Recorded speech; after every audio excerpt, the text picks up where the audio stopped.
I might add one more to that list just to give it 7 like the chakras. I might add divinity to the top of that. These are some serious times we're living in. Back in the 70s and 80s, life seemed so innocent. And now, wow, it's so real.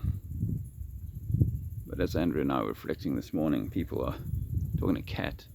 People are on the Corona choo-choo, and the train, well, the first train left the station called Reality back in February, March, and a whole bunch of people were on it then. Then a few more trains came along over the coming months, and here we are now in the 1st of August, 10 months since we left our home. Wow. 1st of August, and there's been a number of trains come through, and there's very few people left on the platform or in the town known as Reality, where normal, well, at the moment, not much in my life is what was normal anyway. I'm staying on this bus, actually, which has been exquisitely, well, really well decked out. Upstairs is a double and single bed, and solar heating up there, and this yoga deck, and a little kitchen, well, sink, and there's a fridge in there now, and some downstairs seating. Apparently very cold in the winter, but in the summer you would love for those windows, you know, those bus windows that only just open a crack, and they don't provide, if you've ever used these buses as I have in London, they don't provide much ventilation unless the bus is moving forward with a little bit of gusto. And so unless the wind is blowing, it can be a bit of an oven up in there. Anyway, enough of that. This is kind of pretty. A new friend of mine out here in Portugal, her name's Muna. She was instructing 3 lovely ladies out from the UK on macrame. She runs these little classes and schools and out here in Portugal. So if you know anyone who'd fancy learning a bit of macrame and having a fun week somewhere unique, this bus is attached to a number of other buildings and structures that are able to provide certain certain facilities for people. Well, like a glamping kind of thing, I suppose. Anyway, who knows what we'll be able to do and what we'll choose to do over the coming months.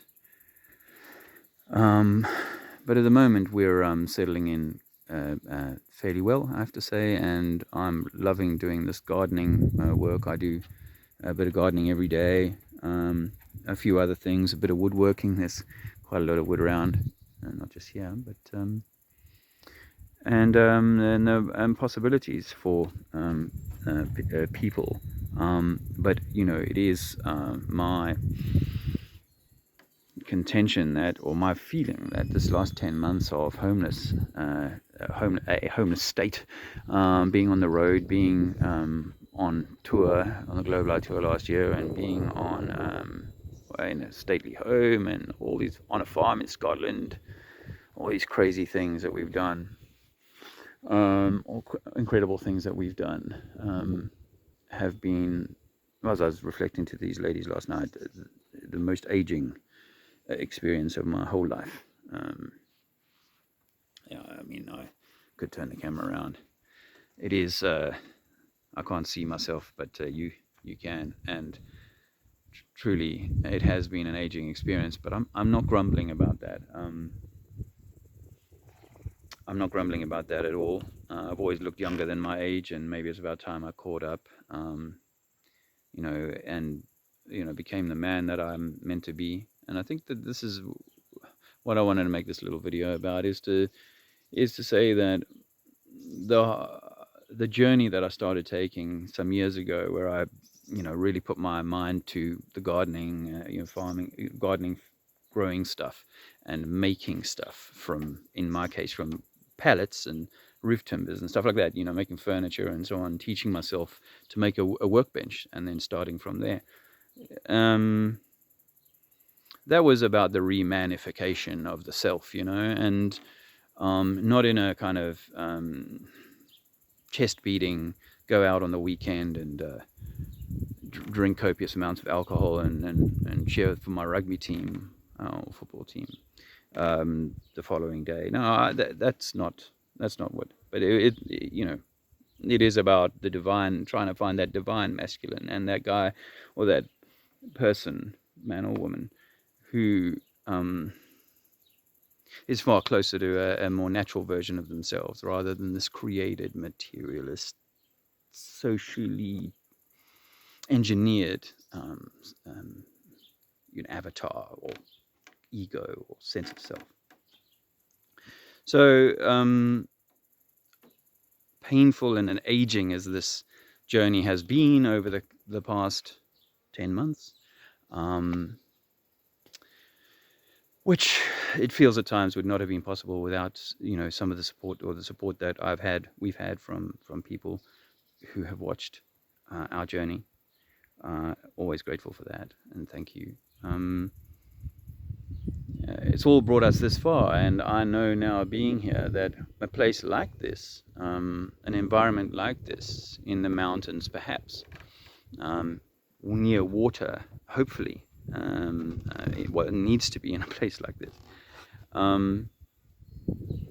is a place where you can start to build communities. And I don't mean that, I'll quickly say in brackets, and I don't mean that specifically in the way of the traditional, hey, let's all have a central campfire and everyone gets together, kumbaya every night, and so on. I feel like those things have certain limitations on the individual soul progression. Whenever it's collective, then it's like someone else is deciding how I should, for me, and we've really got to divorce ourselves from that. And coronavirus, of course, has really helped get most people on the train, and therefore the direction they will take will be from the conductor and not from themselves. And I don't want to be a conductor, but I know that I can be a conductor in the sense that people are more an attractor, that people are going to drawn to an idea and a way of doing things that I could share, and they could learn from and step towards their own kind of thing. And I imagine like this, say for example here, 100 acres of land, you could over time turn that into 5 20-acre plots that would be appropriate for 5 different people who've made that transition, who've gone, I need to be part of something different, because the new normal is so different or so abnormal that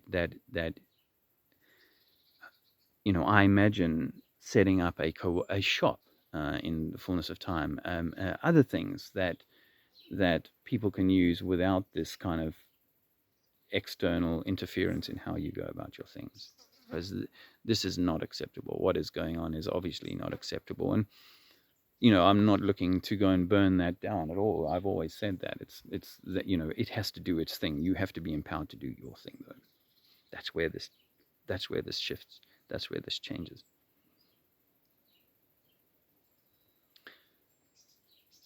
I watch every now and again the news clips on YouTube that are turning the noose every little inch tighter every few days, every week. Trump will say something, Boris the clown will say something, and you just move a little step closer. So Trump, I watched him do 2 things. One, the other day I watched him do a little speech, and within a 30-second clip, he says 33 3 times. Like, okay, so that's okay. I'm not even gonna. But the thing that I noticed last night that caught my attention was this phrase that Tesco's was using a few months ago, but I was up on a board next to him where he's at a pat the back meeting with some people down in Florida. It's horrible to watch. People are having a chat with the Mr. President and then putting the mask back on afterwards, and it's like some kind of horror show. People with these black masks, it's like, no, this is almost missing. It's like this part has been cut out of their head. Anyway, next to this actor known as Donald Trump, and he's a very good actor, I have to say. I mean, he's got the people so either in his camp or hating him. He's got next to him a sign that says, like Tesco's was saying, "We are all in this together."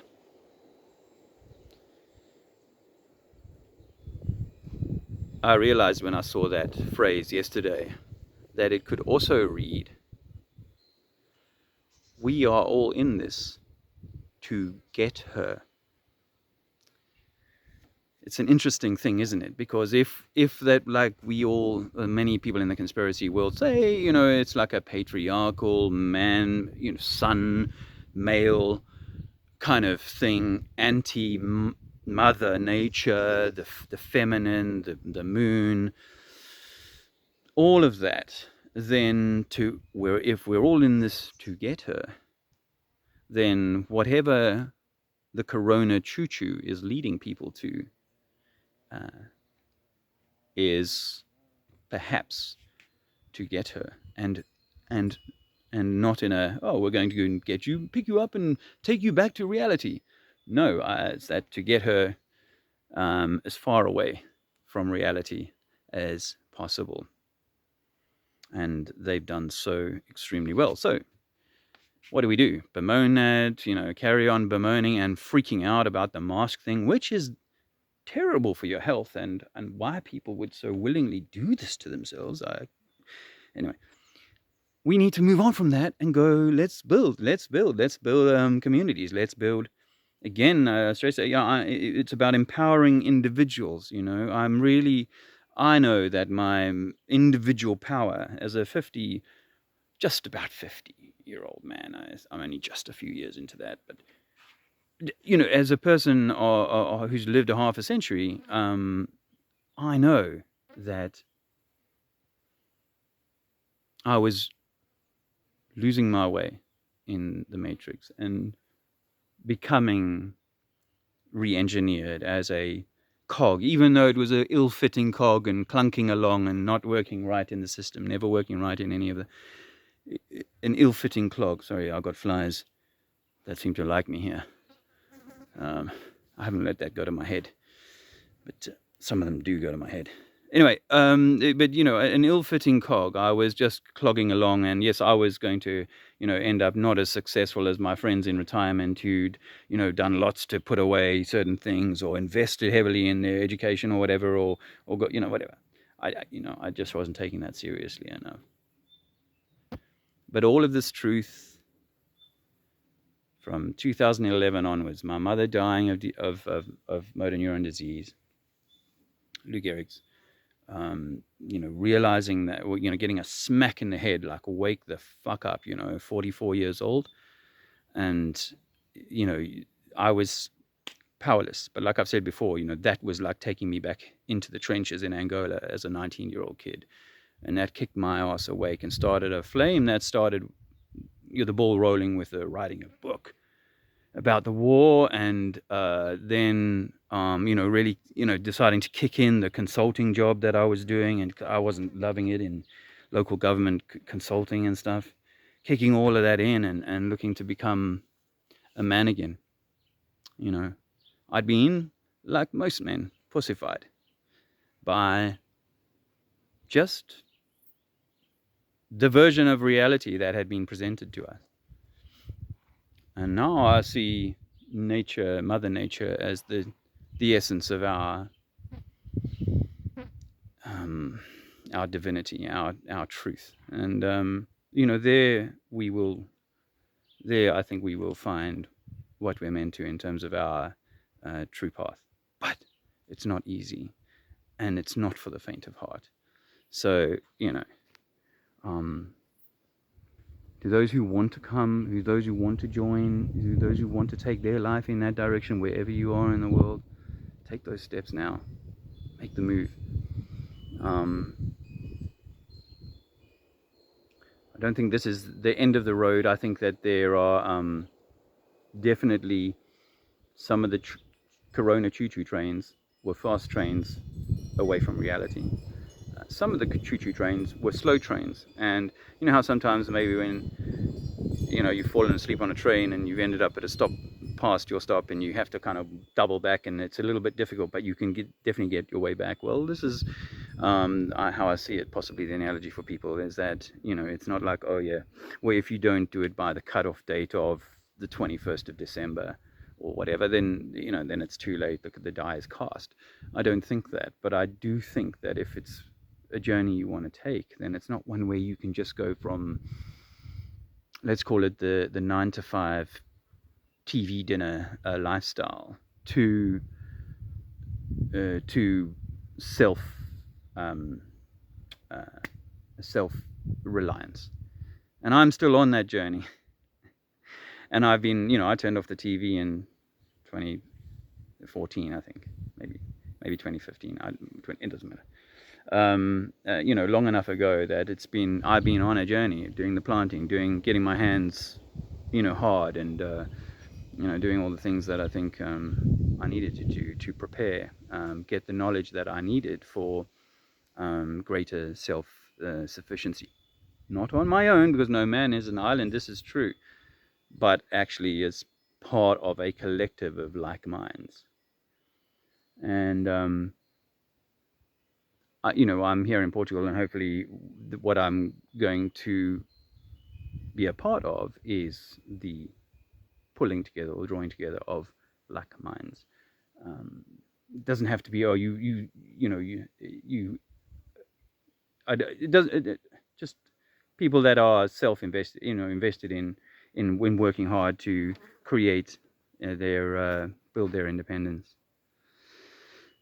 But the world is a large place, well, fairly large as far as we know. May get larger, but at the moment it's fairly large, and there's lots of open spaces where you live if you can seek that out. Make your own thing, start your own little shop. I imagine buying stuff in bulk and just selling it in little bits to people in the local area, whatever. Maybe even having like a home restaurant where people just come around to my house. They could be strangers, but they come around to my house and they drop me some notes on the table, if we're still using notes. But it's not, it's that kind of thing. It's like, I'm blathering a bit. I'm going to go. Yeah, if you want to, if you want to be, if you want to, well, just reach out if you want to reach out, whatever. And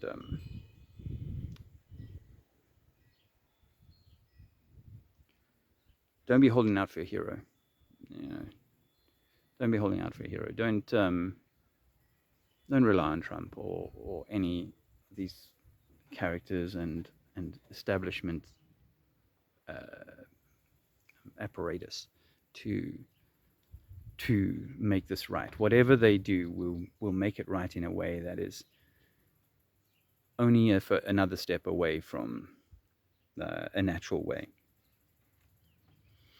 And if it's to be that for another 100 years, another 500 years or whatever, then the establishment continues to build its empire in the way that it does, then so be it. But if it also all goes away soon, so be it. And those that can come through the other side of that, or do come through the other side of that, they will perhaps have options, and those options will be a lot determined by the decisions or the things that they've been doing to prepare the ark. So, on that note, my friends, I will wish you a very good day, and I'll say goodbye from the Cosmic Warrior. Not me, this Buddha.